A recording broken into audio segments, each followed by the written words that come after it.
Bem-vindos a mais um Sob Escuta especial. Hoje entrevistamos Luís Montenegro, já foi líder da bancada do PSD durante muitos anos, foi candidato a líder por mais do que uma vez e agora repete, está mais uma vez na corrida. Bem-vindo, Luís Montenegro. Já apresentou a sua moção, apresentou algumas ideias. Uma das ideias que defende é a criação de uma taxa máxima de IRS de 15% para os jovens até aos 35 anos. Ontem deu uma entrevista onde disse que não sabe quanto é que isso custa. Planeia descobrir até às eleições? Falta só uma semana. Muito bom dia. É um gosto estar aqui no Observador e poder partilhar convosco algumas reflexões a propósito desta candidatura. A questão é muito simples. Nós não temos uma informação da autoridade tributária que possa responder a essa questão. O que nós sabemos, por exemplo, é que a receita de IRS em Portugal ronda os 14 mil milhões de euros. E também sabemos que 10% dos contribuintes pagam 70% dessa receita. Ora, é muito pouco expectável que neste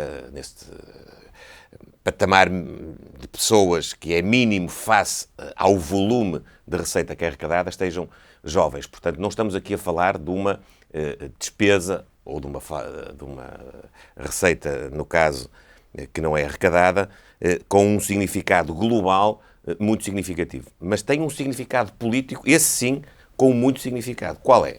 É o de dar aos jovens portugueses, nomeadamente aqueles que obtêm mais qualificações, aqueles que entram no mercado de trabalho, a oportunidade de terem condições para se fixarem aqui, fixando aqui o talento, o conhecimento, a capacidade, a mais-valia que essas qualificações trazem ao país. E não, como tem acontecido, infelizmente, nos últimos anos, deixá-los ir para fora, precisamente aproveitar as qualificações que nós lhes concedemos e que eles também se esforçaram para obter.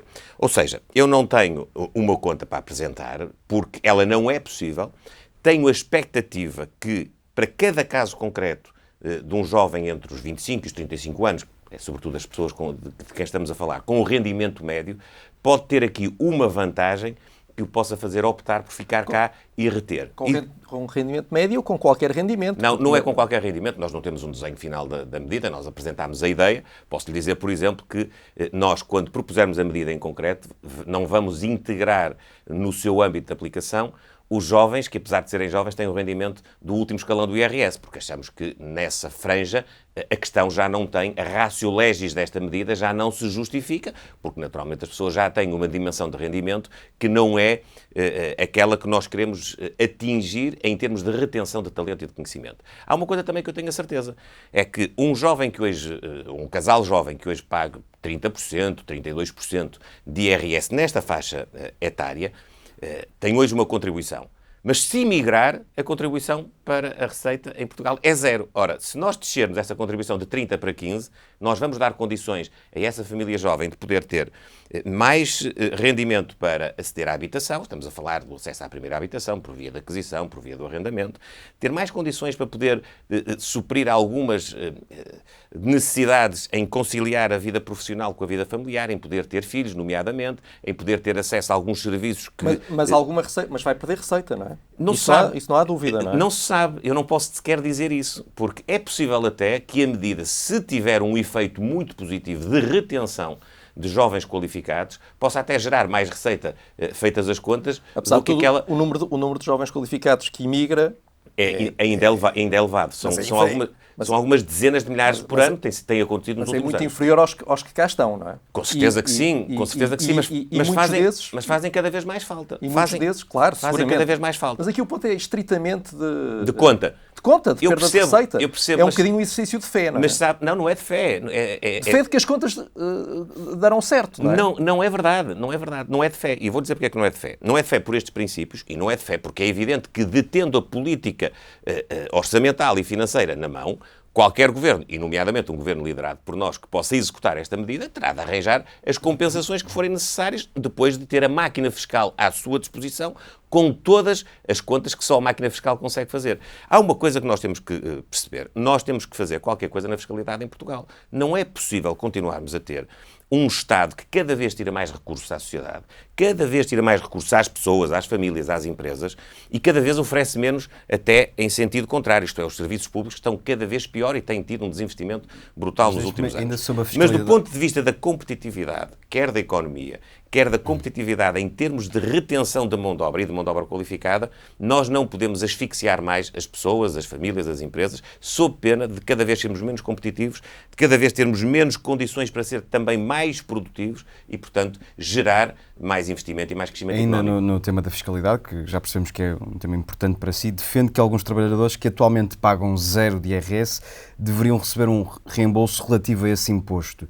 É aquilo a que chama IRS negativo.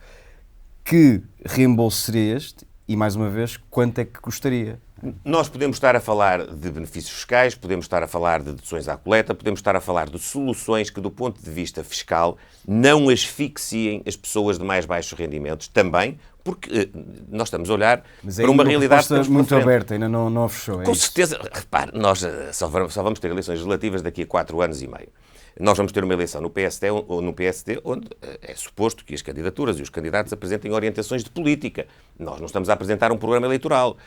Nós estamos a apresentar aqueles que são os nossos objetivos e os meios de atingir esses objetivos, naturalmente de uma forma responsável. Não estamos aqui a propor nada que seja inexecuível. Estamos a propor medidas que, do ponto de vista fiscal, podem favorecer a vida das pessoas, a vida concreta das pessoas. Deixe-me dizer-lhe, já a esse propósito das pessoas que têm esse nível de rendimento, que os próximos meses vão ser dramáticos. Nós temos uma taxa de inflação que está hoje projetada no orçamento de 4%, a maior parte das economias, dos economistas e até de algumas instituições acham irrealista, por defeito, essa taxa de inflação, mas essa taxa de inflação tem consequências muito concretas na vida das pessoas. Os últimos números do INE, só para termos uma ideia, que comparam a inflação homóloga entre abril de 2021 e abril de 2022, tem um número global de 7,2%. Mas, dito isto, as pessoas parece que não conseguem perceber qual é o significado que isto tem. Mas isto tem significado. Olha, deixe-me só dizer-lhe. Nos óleos alimentares, o aumento foi de 53%. Nos combustíveis, foi de 32,3%. No gás, foi de 24%. O Observador fez um trabalho sobre o cabaz alimentar e No gás foi de 24%. Na carne foi de 14%. No peixe foi de 11%. Ou seja, estamos a falar de bens essenciais que afetam o cotidiano da vida das pessoas e a taxa de inflação, ao mesmo tempo que influencia o preço dos bens, dá também mais receita fiscal ao Estado. Há uma folga orçamental que este orçamento vai ter e que devia estar já a ser aproveitada do ponto de vista das medidas políticas para famílias que trabalham, pensionistas que têm baixos rendimentos e que precisam de ter um apoio extra nesta fase, que vai ser uma fase complicadíssima. Deixe-me só, apresentou-nos aqui 2 propostas abertas e ainda por definir em concreto. Também não apresentou contas. Acha que é por causa disso que o seu adversário diz que o senhor está pouco preparado para liderar o PSD? Por amor de Deus, não há nenhuma razão para dizer isso e muito menos esta que está a apontar.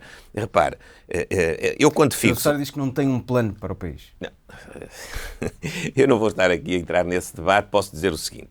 Eu estou muito à vontade. Eu tenho muitas ideias para o país, muitas ideias para o PSD e tenho também a capacidade e a humildade de ir à procura de contributos que venham de dentro do PSD, que venham das estruturas, que venham das estruturas do PSD, que venham dos autarcas do PSD, que venham da sociedade civil. Eu tenho, de resto, um plano que já apresentei de criação de um movimento Acreditar, que será uma espécie de Estados Gerais do PSD, para podermos dialogar com a sociedade. Dar uma resposta às críticas do seu adversário. E para podermos construir um programa eleitoral daqui a 2 anos, para depois termos outros 2 para o poder esclarecer, divulgar e, no fundo, partilhar com os portugueses e com a sociedade. Não responder diretamente às críticas do seu adversário. Claro que eu me sinto preparado e claro que tenho um pensamento para o país, mas, repare, eu não vou andar aqui a fazer apreciações pessoais nem sobre mim, nem sobre o meu adversário, não é isso que é o mais importante nesta campanha. Pedia-lhe uma resposta rápida, até porque foi um tema que dominou muito a campanha anterior para as legislativas.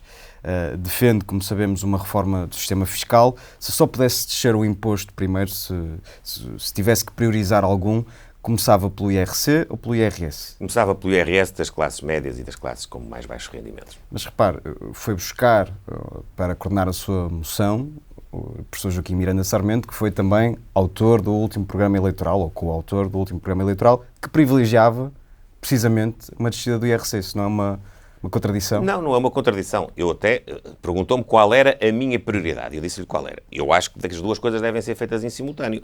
É preciso saber explicar ao país que a baixa do IRC não é... Só para esclarecer, faria as duas em simultâneo? Faria as duas em simultâneo. Okay. Está até provado, e aliás isto corresponde em parte também às observações e às perguntas que colocaram a propósito das minhas ideias sobre fiscalidade. Está até provado, no caso do IRC, aconteceu em 2014, que nós baixámos a taxa de IRC e a receita aumentou. Portanto, o efeito, às vezes, da baixa das taxas de imposto não é necessariamente a perda de receita. Também não é necessariamente, enfim, eu diria, obrigatório nós termos uma resposta direta de quanto é que as coisas custam quando estamos a falar de estimativas, porque quando nós aplicamos uma medida fiscal, não há um resultado objetivo, nós podemos aplicar a uma circunstância que é passada. Pronto. Nós, no caso do IRC, temos essa experiência. Nós baixámos a taxa de IRC, nós tínhamos um processo de baixa progressiva, que estava, aliás, fechado num acordo entre o Partido Socialista e o Partido Social Democrata, não foi cumprido por parte do Partido Socialista e ficou a meio. A baixa do IRC é importante porquê? É importante não é na perspectiva de favorecer os empresários ou, como se diz na gíria, o patronato, não. É importante para que nós sejamos competitivos e atrativos para termos investimento interno e para termos investimento direto estrangeiro, porque um país que está descapitalizado como nós estamos, com uma dívida pública elevadíssima, com uma dívida privada também elevada, precisa de investimento direto estrangeiro e precisa de ser atrativo para captar esse investimento. E a fiscalidade é um dos fatores que pesa quando um empreendedor ou um investidor vão definir a localização do seu investimento. Há outros, a mão de obra, por isso eu falo tantas vezes dela, é muito importante. A segurança, a celeridade na justiça económica, tudo isso são fatores de competitividade que são relevantes e, naturalmente, que essa proposta não está mal concebida. Nem eu acho sequer que o PSD tenha perdido as eleições por causa do programa. O que eu acho é que o programa teve muito pouco tempo de maturação e de explicação e de apreensão por parte dos eleitores. Por isso eu quero inovar, preparando um programa com 2 anos de antecedência, obviamente depois atualizando às circunstâncias, porque em 2 anos as circunstâncias mudam muito e podem mudar, mas nós temos a nossa base programática para as próximas eleições legislativas pronta em 2024, para termos 2 anos para interagir com as pessoas, para elas perceberem que o PSD não é apenas o partido para governar Portugal, quando o Partido Socialista deixa o país de pantanas, que é o que tem acontecido desde 1995. Nós só vamos ao governo, só ganhamos eleições quando o Partido Socialista primeiro deixou o país num pântano, depois deixou na bancarrota e agora estamos a caminho de ter uma governação desastrosa na medida em que cada vez mais nós estamos a ir para a cauda da Europa do ponto de vista do rendimento per capita e do ponto de vista da pobreza até. Que implica escolhas, excluindo a atual conjuntura, que é uma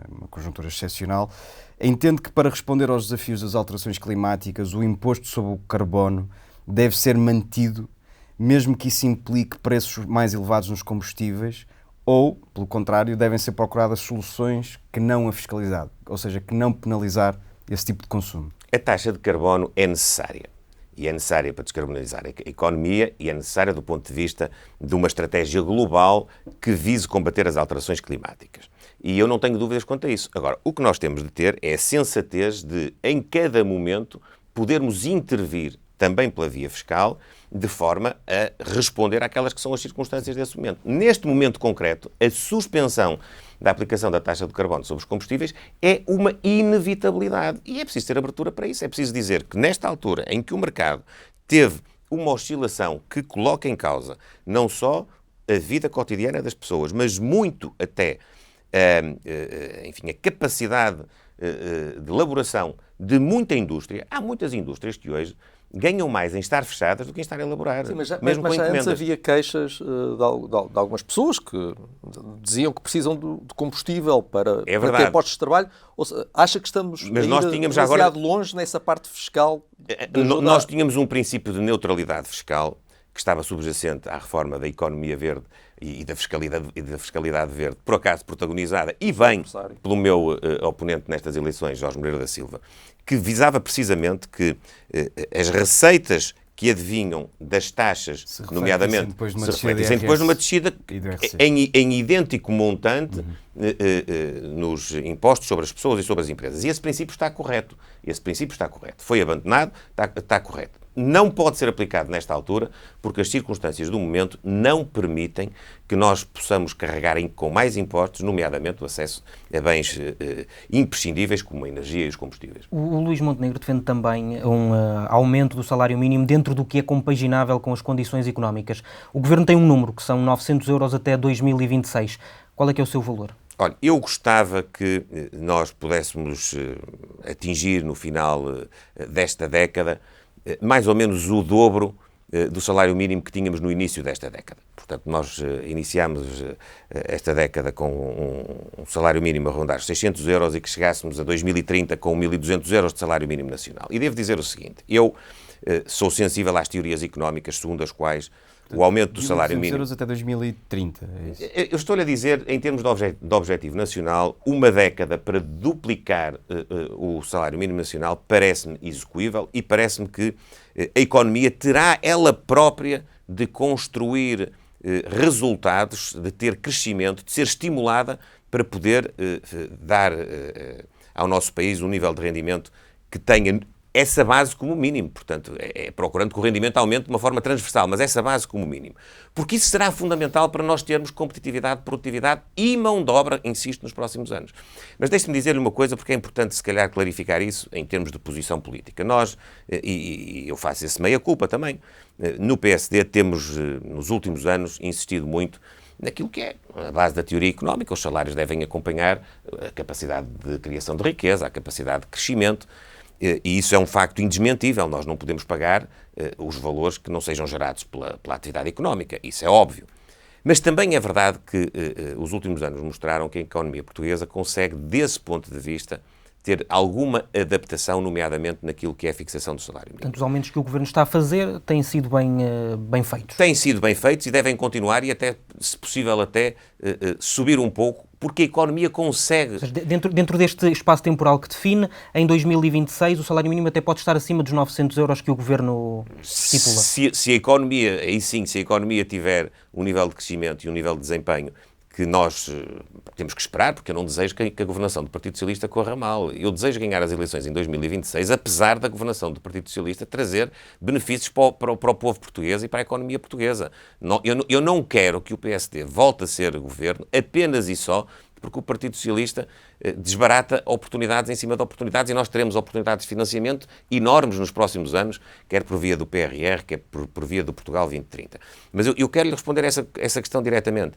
As nossas empresas têm capacidade de adaptação e já mostraram para aumentos do salário mínimo nacional acima daquilo que são os aumentos salariais normais. E elevar o salário mínimo nacional é condição para que tenhamos uma sociedade mais justa, mais equilibrada e também... Ao longo da nossa conversa já percebemos... E também capacidade de reter mão de obra. Agora, é evidente que eu não quero só que o salário mínimo suba e os outros salários possam estagnar, que é o que tem acontecido, porque o que está a acontecer em Portugal é que há cada vez mais pessoas a ganhar o salário mínimo e cada vez mais o salário mínimo a aproximar-se do salário médio. Ou seja, tudo nivelado por baixo. Isso, manifestamente, não é competitivo. Nos minutos que levamos da nossa conversa já percebemos que pretende aumentar o salário mínimo, também reduzir o IRS para uma fatia da população, até promete um IRS negativo, promete também aumentar médicos, professores, polícias, militares e funcionários públicos. Imagino que também não tenha ideia de como é que isto se paga. Ou não, tenho ideia. Eu tenho na minha moção como a outra face, se quiser, dessa moeda, nós temos um crescimento médio da nossa economia de 4% nos próximos anos. É isso que nós temos que procurar. Nós temos que procurar estimular o investimento, nós temos de procurar atrair capacidade produtiva, inovação, temos de continuar a estimular o aumento das exportações no nosso modelo económico, de forma a gerar taxas de crescimento médio que estejam ali pelo menos a rondar os 4%, que foi o que fizemos com Cavaco Silva desde 1985 a 1995. E foi por isso que com Cavaco Silva nós conseguimos ter o país a infraestruturar-se, conseguimos ter o país a dar aos pensionistas a maior valorização de sempre nas pensões, o 14º mês. Conseguimos ter o maior programa de sempre de intervenção na habitação, nomeadamente o Programa Especial de Realojamento e a Erradicação das Barracas nas áreas metropolitanas, e fizemos tudo isso em simultâneo. Porquê? Porque nós tínhamos um crescimento económico que podia, obviamente, acomodar todas estas medidas. Agora, nós temos de ter também outras áreas de atuação. Falou em carreiras da administração pública, porque falou em professores, falou em polícias. As carreiras da administração pública têm que ter maior atratividade também para a administração recrutar os melhores quadros na sociedade, mas temos de ter uma administração mais eficiente. Temos, naturalmente, de eliminar gorduras, redundâncias no Estado para poder ter mais meios, para poder pagar. Olhe, vários. Nós temos, por exemplo, ao nível dos recursos humanos, parece que me estava a ler o pensamento, ao nível dos recursos humanos, aquilo que eu julgo que é prioritário fazer em Portugal é olhar para todo o universo dos funcionários públicos, ver onde é que há funcionários públicos a mais e onde é que há necessidades de funcionários públicos. E haver mobilidade interna para ir buscar onde eles estão manifestamente em excesso. Sabe perfeitamente que não é possível pegar num funcionário público, estar no sítio X e transformá-lo num polícia, por exemplo. Ou num militar. As coisas não são assim. É possível requalificá-lo. Olha, a polícia que é um exemplo que Mas não vai despedir funcionários públicos? A polícia que é um exemplo que eu conheço bem. É possível colocar mais polícias nas atividades operacionais e as atividades administrativas serem até exercidas por não polícias. Certo. Há uma parte do trabalho administrativo da polícia... Não vai despedir funcionários públicos ou vai despedir funcionários públicos? Despedir, nós não podemos despedir tout court. Nós podemos ter uma política de recursos humanos, de entradas, de saídas, de cessação de contratos de trabalho. Podemos ter uma política que possa, no resultado final, conjugar menos funcionários públicos. O que nós temos de ter... Portugal tem funcionários públicos a mais? Eu não tenho a certeza disso. Porque também eu não sei... Isso? Não sabe isso. Eu não tenho a certeza disso, porque não há em Portugal um estudo que nos possa dizer onde é que eles estão a mais, onde é que eles estão em excesso e onde é que eles estão a menos. Está na política há anos. Foi líder parlamentar e gaba-se disso, e é correto, durante anos e anos e anos. Durante um período em que o seu partido esteve no governo. Fizemos várias alterações. O seu partido esteve domínio. no governo e mesmo assim não tem informação sobre o Estado português e se é preciso... Miguel, nós temos informação, temos muita informação, mas há informação que não temos e essa é uma delas. Nós não temos na administração pública em Portugal um estudo que nos possa evidenciar, do ponto de vista da política de recursos humanos, onde é que há excesso de recursos humanos e como é que eles se podem requalificar para precisamente ter essa mobilidade que falava. Mas há uma evolução. Os últimos dados apontam para mais 15 mil funcionários em relação ao ano anterior. Sabe porquê? Porque parece-lhe uma tendência positiva. O que a administração pública tem feito é, quando tem uma necessidade, contrata. Mas não vai primeiro fazer ela própria, e não só por iniciativa do trabalhador, a própria gestão da administração pública, ir aos locais, aos sítios, aos serviços onde pode haver excesso e redundâncias de funcionários para poder requalificá-los e redirecioná-los. Porque isso, obviamente, é muito difícil, porque se faltar funcionários públicos se faltarem funcionários públicos... Se fosse fácil, já estava feito. Se faltarem funcionários públicos na Guarda, não se vai buscar funcionários públicos a Faro para irem para a Guarda. Essas contas que são simpáticas de dizer em entrevistas como esta, precisamente nunca foi feito porque se calhar é impossível de fazer. Não, é possível fazer. É possível haver mobilidade dentro da administração pública. Nem é preciso, tão pouco, na minha opinião, se calhar haver uma mobilidade tão extrema como aquela que exemplificou. Eu sei que era a título exemplificativo, mas é possível que nós tenhamos até serviços descentralizados que possam também contribuir para a maximização, enfim, do capital humano que nós temos na administração. Há várias medidas que podem ser tomadas. Algumas foram tomadas no passado. Certo. Por exemplo, nós tivemos, durante vários anos, falou dos nossos governos, e nós, nesses governos, tínhamos uma prática em que por cada 2 funcionários que saíam, só entrava um. Tínhamos algumas medidas de reestruturação global. E depois tínhamos que, naturalmente, acudir às necessidades. E temos que continuar a fazer isso. Há políticas para isso. Há políticas... Agora, nós temos que ter um ponto de partida. O ponto de partida, eu não posso dizer, eu tenho que ser sério, eu não posso dizer se nós temos a mais ou a menos. Acredito que possamos ter em muitos setores da administração a mais e sabemos que há necessidades noutros. Está entendido. Estou disponível para isso. Está entendido. Além das questões económicas, quer também adotar o chamado Índice de Felicidade Interna Bruta, o único país que aplica esse índice de forma consistente e que, aliás, é a grande inspiração para este índice é o Butão, que para aferir esse índice de felicidade faz uma série de perguntas aos seus cidadãos, como, por exemplo, com que frequência reza, ou então com que frequência tem discussões com a sua família, ou ainda confia nos seus vizinhos, Pretende fazer perguntas tão intrusivas como esta em Portugal para definir este índice? Não. Então como é que vai definir isto? Não. Sabe que esse índice é hoje já adotado pelas Nações Unidas. Esse índice é hoje... O que as Nações Unidas fazem é uma coisa, é uma coisa muito diferente. Esse índice é hoje já utilizado em vários países, mesmo na União Europeia, por exemplo, a Alemanha para aferir, não exatamente nos mesmos termos em que ele está, enfim, teoricamente concebido, mas para aferir a felicidade das pessoas. Até o Instituto Nacional de Estatística em Portugal também já faz isso. Vamos lá ver, nós não estamos aqui a falar... Mas então não quer fazer nada de novo, é isso? Não, o que eu quero... É que o que é feito é muito diferente disto que está a defender. O que eu quero, e é isso que eu defendo na minha moção, se a leram com certeza... Claro. Conseguiram captar aquilo que é a fundamentação da aplicação desse índice. O que eu quero é dizer o seguinte: o desenvolvimento de um país não pode aferir-se apenas pelo crescimento da economia, não pode aferir-se apenas pelo crescimento do PIB. Esse é um elemento fundamental, sem o qual nós não conseguimos, de facto, avaliar se estamos no bom caminho, se estamos a criar a riqueza suficiente para poder ter depois uma redistribuição justa, equitativa e que confira igualdade de oportunidades a todos. É verdade isso. Mas também é verdade que o fim da política não se pode esgotar nisso. Ou seja, o fim da política é também saber se as políticas públicas geram bem-estar, geram qualidade de vida nas pessoas em vários domínios. Olha, no acesso ao lazer, no acesso à prática desportiva, no acesso aos cuidados de saúde, no acesso aos cuidados de educação. E o índice de felicidade bruta, o que quer é avaliar os vários parâmetros da vida concreta das pessoas. É isto que é o índice. Os vários parâmetros, que depois cada Estado conceberá naturalmente o questionário, os elementos de ponderação, os fatores a terem em consideração. E eu, na minha moção, exemplifico vários. O acesso à cultura, o tempo para a vida familiar. São esses os parâmetros que eu creio que em Portugal é útil que nós possamos avaliar para também não estarmos, digamos, a meter a cabeça na areia e a pensar que o país está sempre melhor ou pior apenas porque a economia cresce mais ou cresce menos. Muito bem. Pedia-lhe agora, nesta nova fase da entrevista, que nos desse respostas claras e cristalinas. Eu estou a tentar fazer isso desde o início. Sim, vai percebendo a que eu quero chegar.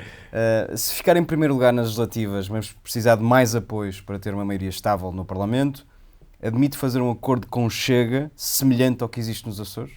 Eu admito que o objetivo do PSD deve estar focado em combater o Partido Socialista e em obter uma maioria. Para isso, deve ter uma abrangência eleitoral que lhe permita, captar os votos do Chega, dentro da moderação do PSD, captar votos de socialistas, ou votantes socialistas, melhor dizendo, que se vão desiludindo e frustrando com a governação socialista, com abstencionistas e também com aqueles que votaram à direita do PSD em opções políticas por falta de... Cumprida essa meta, admite o entendimento este é o enquadramento. O segundo princípio, eu vou responder à pergunta, o segundo princípio é que eu não quero contribuir como líder do PSD, nem quero contribuir como líder de uma alternativa política ao socialismo em Portugal para perpetuar o Partido Socialista no poder. Portanto, Dito isto, nas eleições legislativas de 2026, nós vamos ter a oportunidade de discutir o assunto das alianças políticas antes das eleições, durante a campanha, e depois, após as eleições, mediante a composição do Parlamento. E eu respondo a isso com toda a frontalidade. Olha, em primeiro lugar, há fatores que eu não domino. Estamos a 4 anos e meio, eu não vou estar aqui a cenarizar um por um. Vou dizer apenas o seguinte, é preciso saber que Partido Socialista é que vamos ter. Partindo do princípio que o PSD ganha as eleições e não tem maioria absoluta, o Partido Socialista pode ser o primeiro partido a viabilizar esse governo. O professor Marcelo Rebelo de Sousa, o ex-presidente da República, viabilizou durante 4 anos os orçamentos e os principais eixos de... Considerar que Rui Rio dizia sempre isso e uma parte do partido discordava em larga medida dessa tese. Por acaso até não me lembro do Dr. Rui Rio ter dito exatamente assim, mas... Era o princípio. Para aqui também não é o mais relevante. Não, o que eu lhe estou a dizer é que o Partido Socialista hoje... que o PS vai mudar de face. Deixe-me só, porque eu para me explicar eu tenho que concretizar.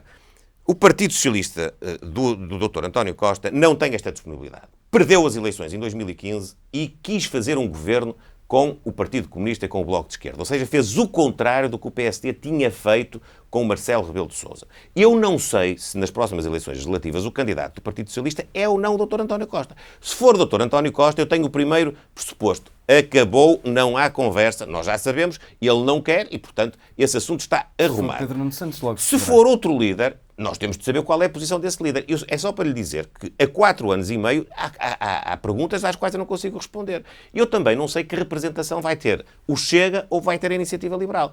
Há uma coisa que eu sei. Eu não vou pisar aquela que é a minha linha vermelha. São os princípios e valores do PSD. Com a solução dos Açores. E sinto-me confortável com a solução dos Açores. E mais, estive nos Açores... E seria replicável a nível nacional. Estive nos Açores e dialoguei com o Presidente do Governo Regional e, enfim, o entendimento que foi feito com os deputados do Chega numa primeira fase, agora é só um, porque o outro passou a independente, não fere em nada o programa político do PSD. Portanto, eu não tenho uma visão fechada, eu não tenho intenção nenhuma de estar a negociar nada com o Chega, eu não tenho essa intenção. Mas também não lhe vou agora estar a dizer, com 4 anos e meio de antecedência, com um cenário pré-eleitoral e pós-eleitoral que eu ainda não tenho, enfim, clarificado, que opção é que o PSD deve tomar. Em síntese, não exclui.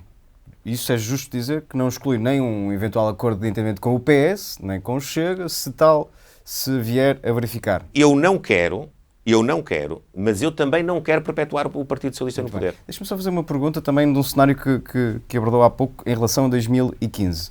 Se for líder do PSD, se ficar em segundo lugar na altura, mas existir uma maioria de direita, fará entendimentos para se tornar primeiro-ministro, ou para chegar, ou para formar um governo? Muito dificilmente, devo dizer-lhe, muito dificilmente. Eu tenho uma visão segundo a qual o primeiro-ministro deve ser o vencedor das eleições. É evidente que é preciso assegurar condições de governabilidade ao país e é preciso que o principal partido da oposição, no caso, tenha que responder à magna questão, que é saber se quer ou não ter uma governação alternativa, mesmo sendo relegado para segundo nas eleições legislativas. Eu devo dizer, e já defendi isto no passado, e não mudei de opinião, o princípio segundo o qual, em Portugal, os governos devem ser liderados por quem vence as eleições, por um lado, pela imputação que é feita na eleição ao próprio líder político que tem mais votos, e por outro lado também pela adesão que significa o projeto político que está subjacente a quem vence as eleições, deve ser o princípio que deve preponderar. Mesmo que o PS não consiga formar uma maioria. Deve ser o princípio que deve preponderar. Depois é evidente que há condições de estabilidade política, de governabilidade, que têm de ser avaliadas. Eu, se algum dia me confrontar com essa situação, devo dizer que colocarei o assunto ao partido e decidiremos conjuntamente, mas não é claramente o cenário onde eu me sinto confortável. Até esse dia chegar, se tudo correr como previsto, ainda faltam alguns anos e na noção de estratégia que apresenta, traça como objetivo vencer todas as eleições até às legislativas de 2026. O primeiro ato eleitoral deste caminho são as europeias. Se o PSD não ganhar, demite-se? O primeiro ato eleitoral deste caminho são as eleições regionais na Madeira, onde nós pretendemos manter uma maioria absoluta de governação. Depois teremos as eleições europeias. São eleições, enfim, especiais. São, de facto, as primeiras eleições nacionais que o próximo líder do PSD vai enfrentar e eu creio que temos condições para as poder vencer. Se não as vencermos, teremos eleições diretas e terá de ser feita uma avaliação do mandato em função de todo o desempenho da direção política, da liderança e também do resultado eleitoral, em função de tudo. Agora, nem é necessariamente obrigatório que, perdendo as eleições, o líder saia, nem é necessariamente obrigatório que, ganhando, tenha que ficar. Portanto, isso é uma avaliação que é uma avaliação global, conjunta, que nós faremos nessa oportunidade, com tranquilidade. Qual é a minha intenção? A minha intenção é estar 4 anos e meio à frente do PSD para disputar eleições legislativas. E depois, aí sim, se for primeiro-ministro, ficarei líder o tempo que me concederem para exercer essa função e que o país e o partido entenderem como mais adequado, e eu próprio. Se não for eleito se não ganhar as eleições e, portanto, não formar governo em 2026, é evidente que terei de dar a vez a outro. Mantendo-se à frente do PSD pelo tempo que deseja, ainda antes das legislativas, vai ser chamado a pronunciar-se sobre um candidato presidencial. Marcelo Rebelo de Sousa já falou em conversas com partidos sobre a hipótese de Paulo Portas. Seria uma boa escolha à direita? Eu não sei se falou ou se não falou. Eu sei que o líder do PSD que estiver em funções, ali há algures, em meados de 2025, e quando olhar para as presidenciais de janeiro de 2026, terá de ver quais são as personalidades na nossa área política que estão disponíveis e tomar uma opção de apoio, de não apoio, de apoio, enfim, mais aberto, partidário. Eu não posso responder a essa pergunta sem saber quais são as personalidades da nossa área política que vão estar disponíveis. Portas tem que valor é que... Conheço Paulo Portas e faço um juízo muito positivo da sua capacidade política, intelectual e de intervenção. Se for uma dessas personalidades, será naturalmente ponderado com todas as outras. Não exclui a hipótese de apoiar alguém que não seja... Do PSD? Não excluo. Queríamos perceber também agora um bocadinho mais as suas ideias em algumas áreas. Pedia-lhe respostas mais sucintas, porque já estamos avançados. TAP. A TAP deve ser privatizada o mais depressa possível? Deve. Foi um erro colossal do governo do Partido Socialista e de António Costa, que não foi ainda responsabilizado o suficiente por isso, fazer a reversão da privatização do capital que tinha sido maioritariamente endossado para o setor privado. Aliás, eu devo dizer que o ideal para Portugal mesmo é que a TAP seja 100% privatizada. É, do meu ponto de vista, estratégico aquilo que interessa a Portugal.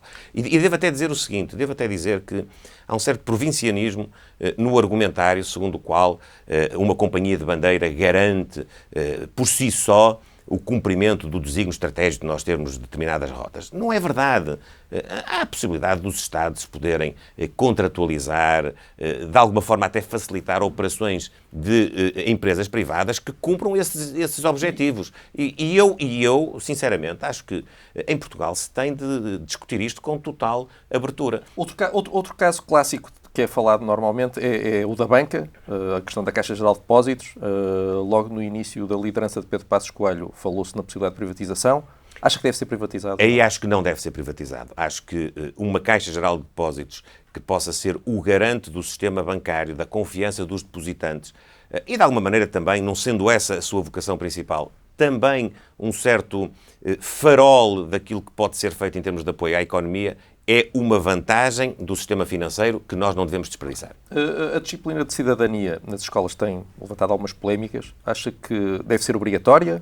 Não, acho que deve ser facultativa e acho que deve ser completamente despolitizada e não aproveitada com intuitos mais ou menos subreptícios, como tem acontecido com os governos de esquerda. Ainda dentro do ensino, há a questão do cheque ensino. Acho que o Estado deve garantir que os cidadãos possam ter a liberdade de escolher a escola dos seus filhos, seja pública ou privada, e depois o Estado, através, por exemplo, do cheque ensino, permitir o financiamento, ou isto sim, é demasiado... Acho que sim, acho que o Estado deve fazer isso quer no ensino, quer na saúde, evidentemente aproveitando a capacidade instalada. Ou seja, também não pode ser uma liberdade que seja total. Imagine-se uma região onde há 10 escolas públicas e uma escola privada. Se calhar não faz sentido que as pessoas tenham uma liberdade total de abandonar todas as escolas públicas para ir para a única escola privada ou para uma escola privada de uma outra região.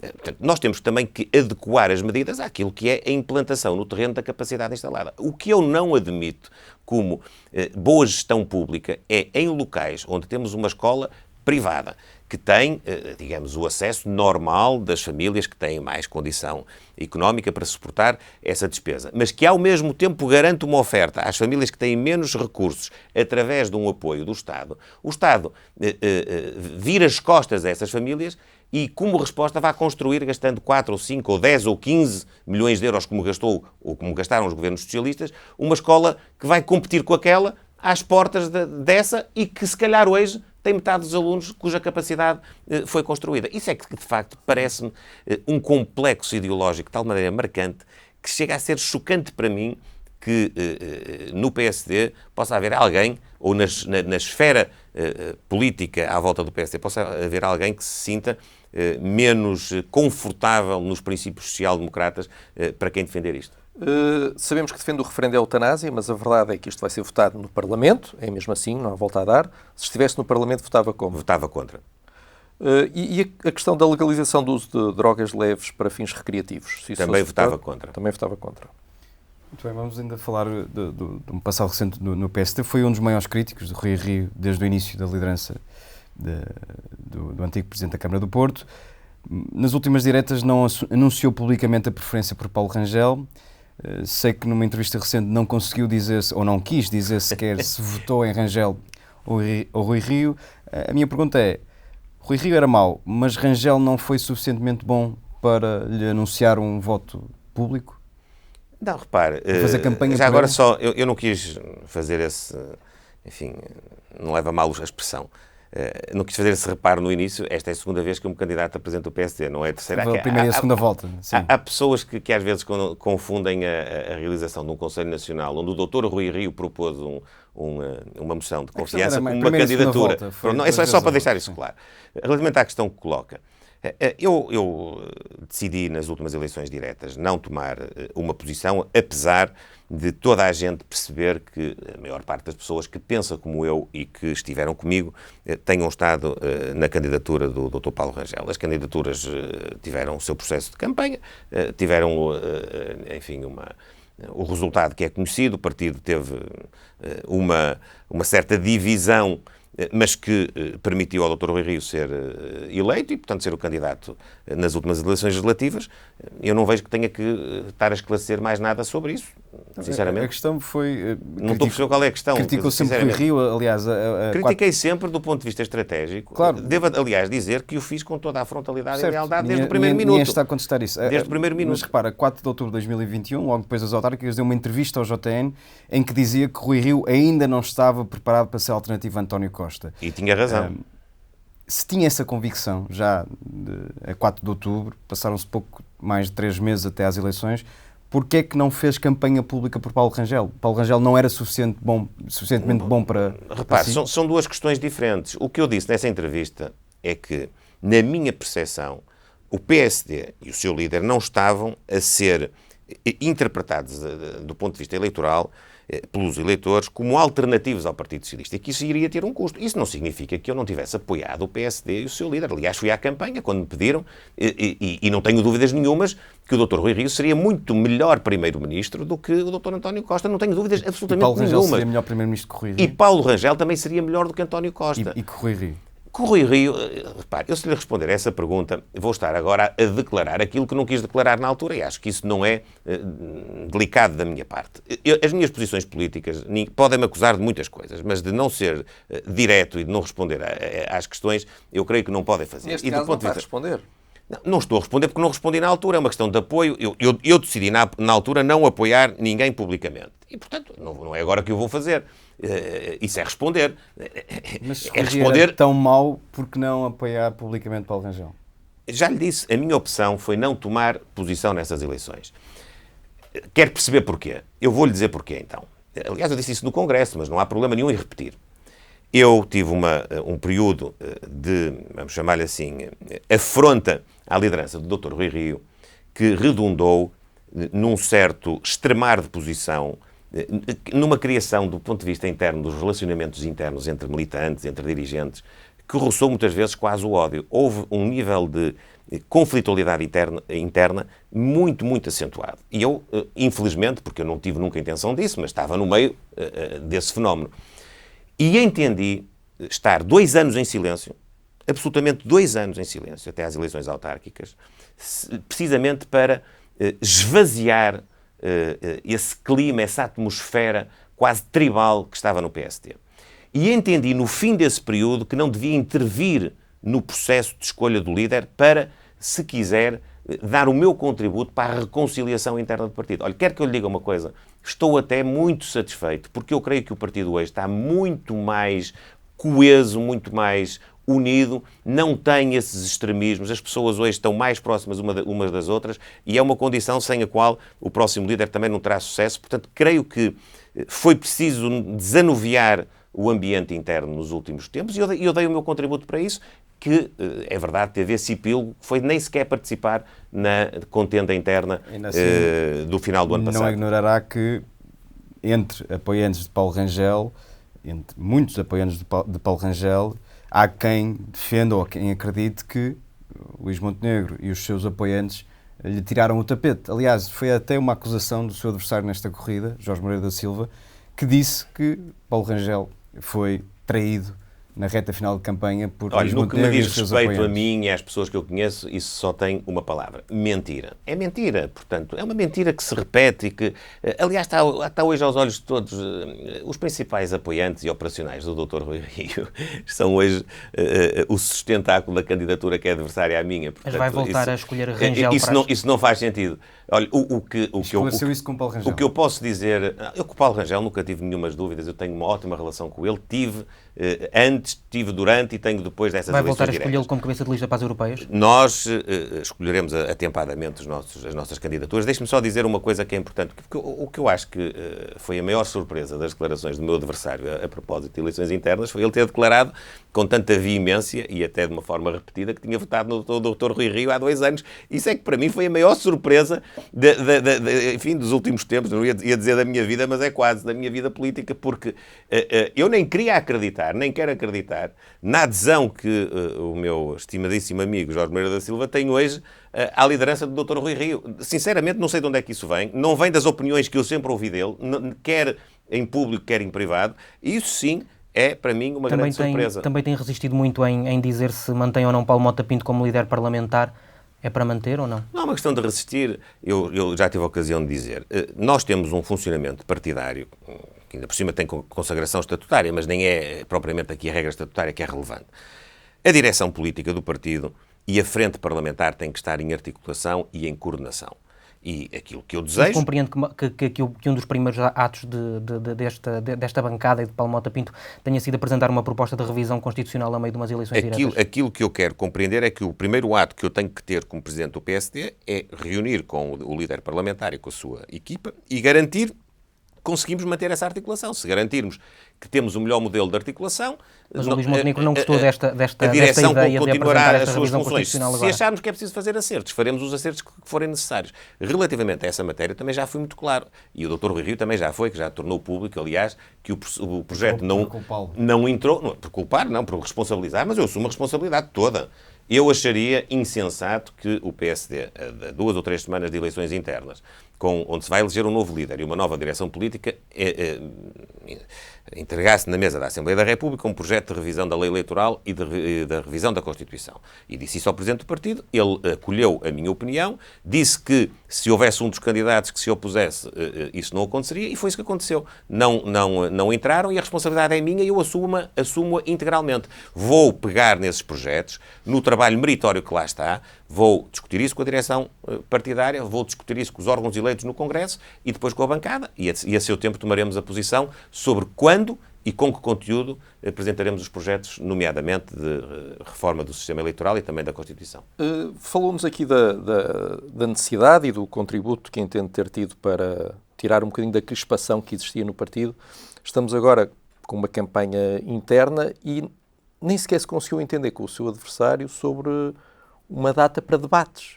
Acha que esta é a boa imagem que o PSD tem para passar?